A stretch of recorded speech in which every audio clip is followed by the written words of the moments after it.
So ito mga kuha, no, mayroong isang magpamilya na nakakuha ng isang whole jar, no. So yung jar na to ay hindi tulad ng nakikita ninyo sa iba mga bago ngayon. Ito ay handmade na jar, no. So ang tawag sa treasure site nito is empty jar, no. So ito mga kuha, ang jar na to ay nagkakabigat ng mga mostly mga 15 to 20 kilos to. So ganito kalaki. Pero itong jar na to ay gawa pa ito ng mga sinaunang panahon, no. Ang hawakan niya mga kuha ay ganito, no, 4 sana to, pero ito ay nabiyak, no. Pero pwede ito idugtong, mayroon tong karugtong. So ipa-flash natin sa pictures yung kabuuan na mukha nito, no, para makita nyo lang mas maayos. Pero ang jar na to ay hindi namin masukat kung ilang taon na siya, pero ito ay nanggaling sa gubat na nahukay ng isang nakita ng isang babae. Hindi natin sabihin kung sino siya. So namangha sila kung bakit mayroong jar doon sa lupa. So kinuha nila ito at nabiyak nila, no, sa pagkuha. Sayang nga, pero pwede pa naman ito kasi swak na swak pa rin naman yung biyak at wala pa rin pag dinugtong, parang wala lang. Pero ito ay isang artifact na, no. Ito ay isang antique na, no. Kung makikita nyo, hindi pormadong bilog na bilog dahil ito ay gawa ng kamay, handmade. Mabihira ka na makakita ng jar na hindi gumamit ng makina, yung pinapaikot ba. So ito, hindi ito pinapaikot, handmade ito, no, dinikit-tikit, no, sinaunang panahon pa ito mga kuha, no. Tingnan mo, hindi perfect yung mga ano niya, no. Tapos yung design niya, kita natin, tingnan mo yung design niya, parang inano lang ng ting-ting, no, walis ting-ting pa dito. Tapos dinugtong na lang yung ginawang bunganga, no. Yung bunganga handmade talaga yan kasi tingnan mo, no, parang ginanon-ganon lang, no. So itong jar na to siguro estimate ko lang nasa mga 1700s or 1800s ito. Pero ito ay malamang local, no, sa local or sa local dito sa Pilipinas, pero gawa ito ng mga ninuno na, no. Napakahalaga sa Pilipino ang magkaroon ng ganito. Hindi natin ito makikita sa mga panahon na ngayon dahil yung iba ay basag-basag na o napabayaan na. So bihira lang mag-access ang mga ganitong jar, no. Kung sino man ang magka-interest ng jar na to, so mag-plus na lang kami ng number dito sa videos namin, tapos tumawag na kayo, no. Kung sino man yung gustong ma-display ito sa museum, sa bahay nila, no. Ito ang jar na napakaluma na.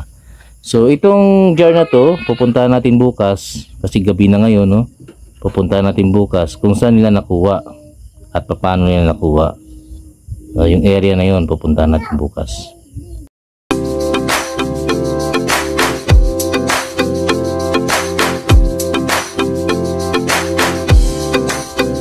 Magandang umaga mga kuha. So ito, no, nandito na kami sa site dito sa kung saan ay nakuha yung banga. At kami ay magsasayang muna para sa aming almusal kasi mahirap na kumilos kapag gutom, no. So magsayang muna tayo. Sayang tayo. Atin na natin yung bigas at lang naman tayo. So magsasayang muna para sa aming almusal. Maya maya mag-iikot tayo kung saan nakita yung banga at yung mga sign dito. So dalawang videos ito mga ano, part 1 saka part 2. Ayos mga kuha. Ito mga kuha, no. So bago kami kakain ng kanin, nagkain muna kami ng kamuting kahoy, no? No, sa mga hindi nakakaalam ng kamuting kahoy, no, ito po yung laman niya, no? Among samay ng kahoy. Kasi alam niyo mga kuha, itong kamuting kahoy maganda sa katawan to, pero pag ginanggal yung kamuti, kahoy ito. Huwag kayo kumain ng kahoy ha, kamuting kahoy. Kamuti lang, wag mo dami ng kahoy. Huwag dami ng kahoy. Kamuti lang. So ito mga kuha, tikman natin kamuting kahoy nila. Itong pinakamaganda sa sa bundok. Bundok mga kuha. Ayos. Ito yung mga kuha, no? Dito nakuha yung banga, no? So hindi na sumama yung may-ari ng lupa kasi mayroon pa silang trabaho, farmer kasi sila, so magtatanim daw sila. So tinuro lang sa atin kung saan nakuha yung banga. So ito mga kuha, dahil dito nakuha ang banga, dito rin sila naghukay, no? Sinubukan nilang hukayin, baka mayroon daw. Pero tayo ngayong araw na to ay susubukan din nating hanapin. So ang empty jar ay mayroong magandang sign, no?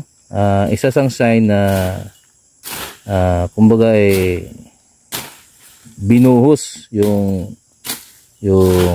item, no? Empty jar siya. So mayroon siyang small depot at mayroon siyang big depot basta empty jar. So dito nakuha yung banga mga kakuha, no? Napalalim na nga yung hukay nila dyan, no? Siguro mga nasa 5 feet rin yan, no? Hinanap talaga nila yung banga dito. Akala doon nila nabuhos yung laman o ano, pero dito lang sa area na to mga kuha, paikot dito, susubukan natin hanapin yung small depot, no? So dahil nagtiwala na sa atin yung may-ari dito, ay ibibigay rin natin yung tiwala natin sa kanila, no? Huwag tayo magloko-loko, no? Yung ibang treasure hunter dyan, no? Pagka nagtiwala sa inyo yung may-ari, ay ibigay nyo rin yung tiwala ninyo at respeto. So yun mga kuha, maghanap na kami. So eto mga kuha, no? Galing kami dun sa may banga, tinuro kami ng locator dito sa may kawayan, na ikutan siya ng kawayan at yung gitna ay walang laman, walang nakatanim, no? Kahit anong kawayan wala. Tingnan mo nga pre yung mga kawayan pre. Simula doon mga kuha, yan mga may tinik na kawayan hanggang dito. Ayun ang kawayan natin, yan. Napaikutan yung kawayan na yan. Ayan, kawayan. Sa gitna, Lahat kawayan. walang, sa gitna walang laman, kundi nag-iisang kawayan lang ito. Ayan mga kuha. So ito, nilocate namin, hindi naman siya tumuro dyan. So dito sa side na to, mga kuha, no? So ito yung area na kung saan ang sinasabi ng may-ari ay nandito daw nakatira o nakakampo yung mga Hapon, yung mga paksol na nandito. So dahil may mga kawayan na hindi natin makikita, no? So dito marami na naghukay, may naghukay pa dyan ng 25 feet mababaw. Ito yun mo, ito May nanawag. mababaw. Tapos doon may naghukay din.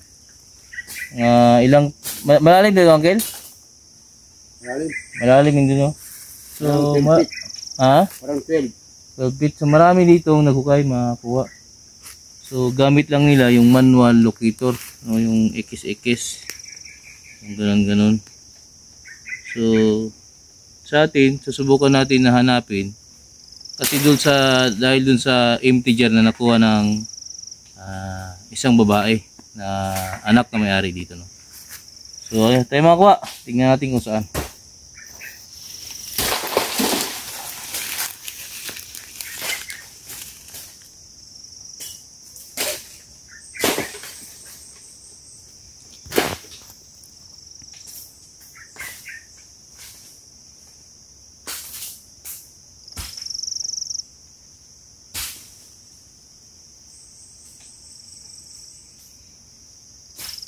Ayun o, dito niya tinuturo mga kuha. So dito, may nabukay din. Ayun mga kuha, nabukay din. Ito. May nabukay din ha. Possible na yung kawayan na yun, ay yung empty jar na yun, ang kahulugan nun na ito, no? Itong area na to na napapalibutan ng kawayan, tapos mayroong isang kawayan lang sa gitna. Pero dito ang tulo niya. Oh, mayroon pa dito mga ko. Ito, bah, lalim. Ang lalim. Lalim. Lalim. Tingnan mo.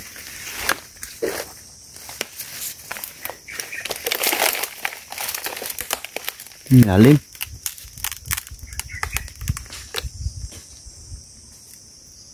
Ito mga kuha. Nagpasan natin ng kunti yung nadikit na nila. Hindi natin dito kung meron.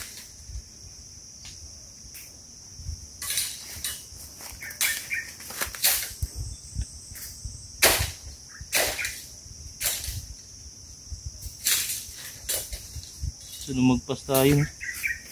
Baka dito nga malapit sa Kinukay nito. kaya nga. No? So lumagpas.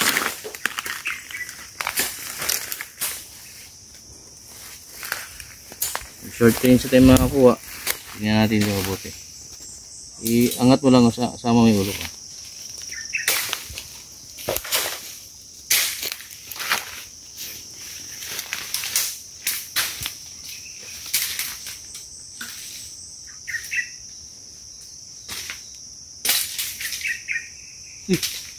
Dito siguro. Dito sa nila.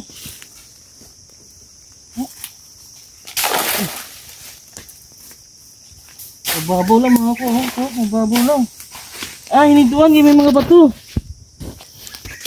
Hinintuan. May mga bato mga kuha. Ang lagi ng bato. Yan. Ha? Yan. Dito sa may butas. Tumuturo. Sa hinukayan. Iundangan nila kaya may mga bato. Ano rin? Ha? Ano rin yan?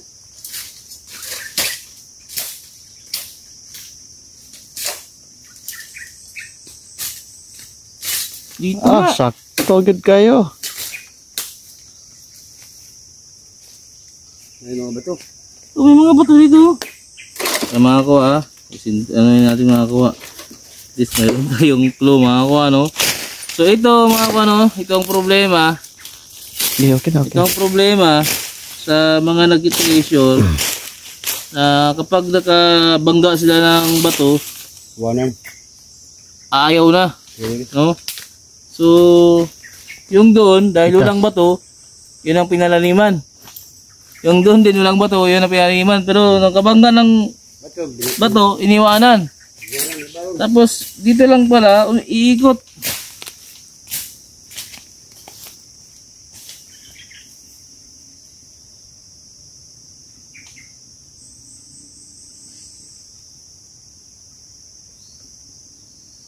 So hindi pa tayo naka gitna ng maayos. Ang lalim to. Gitna. Call! Tabtabi na rin.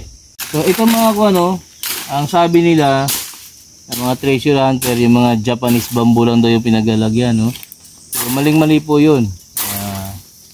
Any na makita ng hapon na bamboo dito sa Pilipinas, lalong-lalo na ganito na matinik, ay ito yung siniselect nila na itanim para pagka lumaki yung bamboo, yung kawayan, ay may mga tinik. So yung treasure hunter ay hindi makalapit dyan dahil may mga tinik eh, no? So magiging practical kayong mga treasure hunter na iba dyan, no? Na wag lang yung Japanese bamboo yung hahanapin nyo, no? So ito ay matinik na kawayan. Tara hanapin natin mga po. Dito mahina ang ikot, so tungtong tayo dito.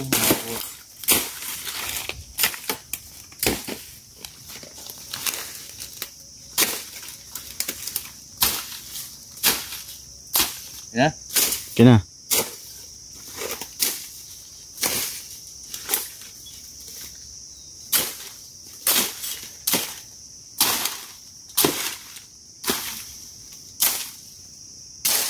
Yan mga kuha, no? Kapag gumaganyan-ganyan sa mga kuha, lilingon-lingon siya, so ibig sabihin, nasa harap ko yung item.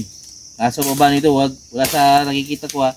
Nasa baba nito yung item, dun sa babang-baba nito.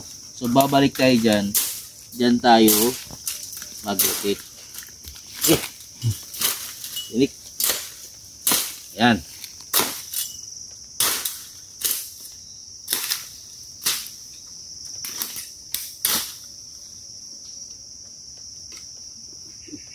So yan mga kuha, no?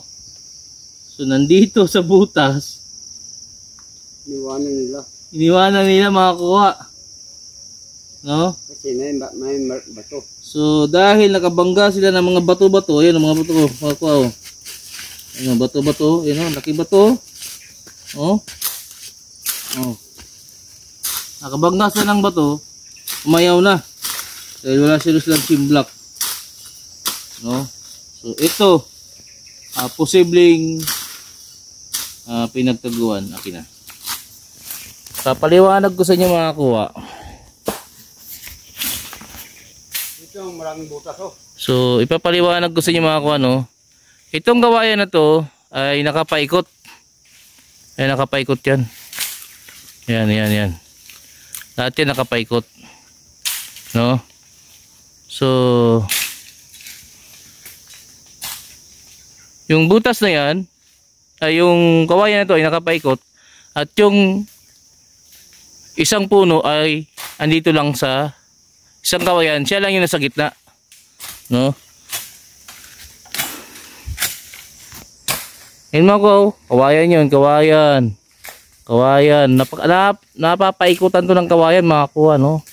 Bali parang pabox yung kawayan, tapos mayroong isang nasa gitna, no? Ito ang sinasabi ng nature sign, no?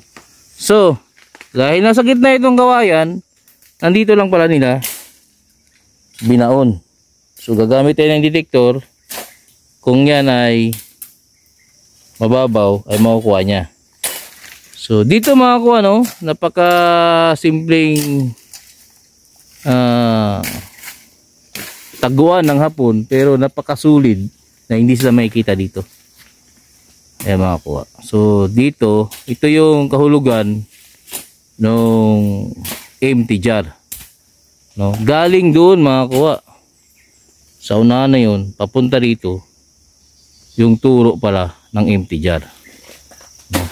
So kawayan yung kahulugan ng bunganga niya. May hawakan kasi yun. So napapalibutan din tong napapalibutan din tong kawayan, no? Pinapalibutan ng kawayan. Tapos nasa gitna ang item. Nasa gitna din ang item ito. Ayos. So ito mga ano. So kailangan kasi na ang detector nyo ay kabisado ninyo. So kapag ganito mga kuha, mahinang sulid. Napakahina. So kailangan nyo gumamit ng headset talaga. Kahit yung mga Amerikano, kapag naghahanap ng mga coin, nag-headset yan sila. Kasi may pinakamahinang tunog ang detector na yung pala ay laman na yung nasa ilalim. Meron talaga, oh. Rapid lang yan. Ito mga kuha, yung coil na to ay malaki na to. Nasa 6 feet nang kaya niyang abutin. So ibig sabihin mga 6 feet ito. Pero hindi ko kagad sinasabi na may treasure doon sa ilalim kasi metal detector to it. All metal yung kinukuha niya. Hindi natin alam kung bala ba yan doon sa ilalim o ano ba yung sa ilalim. Pero dahil meron tayong locator, so possible na dito pa rin yung laman. Siguro ang nakukuha nito ay yung bakal na nilagay nung hapon, no? So yun ang paghanap ng detector. So partner yan sa dalawa.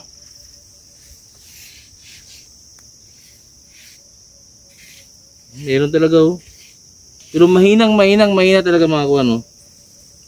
So ang gagawin natin, sana kung may scanner na tayo ay i-scan natin para makita na natin doon sa ilalim. So ang locator, siya naman yung maglo-locate kung saan yung may item. Yan mga kuha, no?